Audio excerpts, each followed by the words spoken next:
মনোয়ার হোসেন দীপজল বাংলা চলচ্চিত্রের জনপ্রিয় খল অভিনেতা এবং 2024-26 শিল্পী সমিতির নির্বাচনে সাধারণ সম্পাদক হিসাবে নির্বাচিত হয়েছেন এই অভিনেতা। তো ভিউয়ার্স, এই মুহূর্তে দেখতে পাচ্ছেন জনপ্রিয় খল অভিনেতা, শিল্পী সমিতির নবনির্বাচিত সাধারণ সম্পাদক এবং শিল্পী সমিতি থেকে নবনির্বাচিত সহ সভাপতি সহ এই কার্যনির্বাহী সদস্যের অনেককেই কিন্তু আপনারা এই মুহূর্তে দেখতে পাচ্ছেন জনপ্রিয় অভিনেতা আলেকজান্ডার বুকে, আপনারা দেখতে পাচ্ছেন জনপ্রিয় অভিনেতা আলিরাজকে। তো ভিউয়ার্স, এটি হচ্ছে বাংলাদেশ চলচ্চিত্র শিল্পী সমিতির নির্বাচনটি অনুষ্ঠিত হয়েছে গত 19 এপ্রিল। তার পরবর্তীতে আমরা দেখেছি পরপরই কিন্তু শপথ গ্রহণ এবং বিভিন্ন আনুষ্ঠানিকতার মধ্য দিয়ে কিন্তু এই নবনির্বাচিত কমিটি তাদের সময়গুলো পার করছে। তো তারই ধারাবাহিকতায় গত 22 মে এই নবনির্বাচিত কমিটি অর্থাৎ বাংলাদেশ চলচ্চিত্র শিল্পী সমিতির যারা নির্বাচিত হয়েছেন তাদেরকে নিয়ে নবনির্বাচিত সাধারণ সম্পাদক জনপ্রিয় খল অভিনেতা মনোয়ার হোসেন দীপজল সাহেব, সহসভাপতি হিসাবে যিনি নির্বাচিত হয়েছেন ডিএ তায়েব, অভিনেতা ডিএ তায়েব, তার টাঙ্গাইলের যে গ্রামের বাড়িটি রয়েছে সেখানে পুরো নবনির্বাচিত কমিটিকে আমন্ত্রণ জানানো হয়।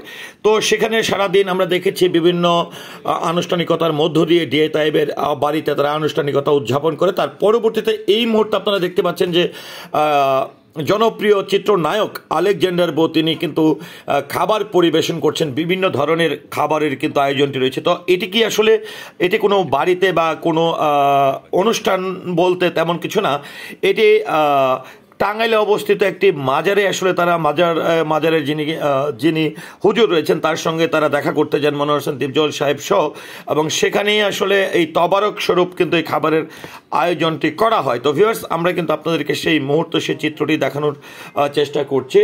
জনপ্রিয় খল অভিনেতা মনোয়ার হোসেন দীপজল সাহেবের নেতৃত্বে বাংলাদেশ চলচ্চিত্র শিল্পী সমিতির 2022-24 যারা নির্বাচিত হয়েছে তারা যে আনুষ্ঠানিকতায় একটি মাজারে যোগদান প্রদান করেছেন টাঙ্গাইলে অবস্থিত মাজার শরীফটি, সেটি আপনাদের দেখানোর চেষ্টা করছি। আর সেটি হচ্ছে আসলে এই মাজারে যাওয়ার যে একটি মূল উদ্দেশ্য ছিল, যিনি সহসভাপতি হিসাবে নির্বাচিত হয়েছেন জনপ্রিয় অভিনেতা ডিএ তায়েব, তিনি আসলে মাজারের সঙ্গে তার একটি সম্পৃক্ততা রয়েছে, যার ফলশ্রুতিতে কিন্তু এই কমিটির সবাই যারা আসলে ওনার বাড়িতে আমন্ত্রণ ছিল তাদেরকে নিয়ে তিনি সেই মাজারে যেয়ে উপস্থিত হন। তো ভিউয়ার্স, আমরা কিন্তু সেই চিত্রই কিন্তু আপনাদেরকে দেখানোর চেষ্টা করছি। আবারও দেখতে পাচ্ছেন আলেকজান্ডার বো সবার প্লেটে তিনি কিন্তু খাবার পরিবেশন করছেন।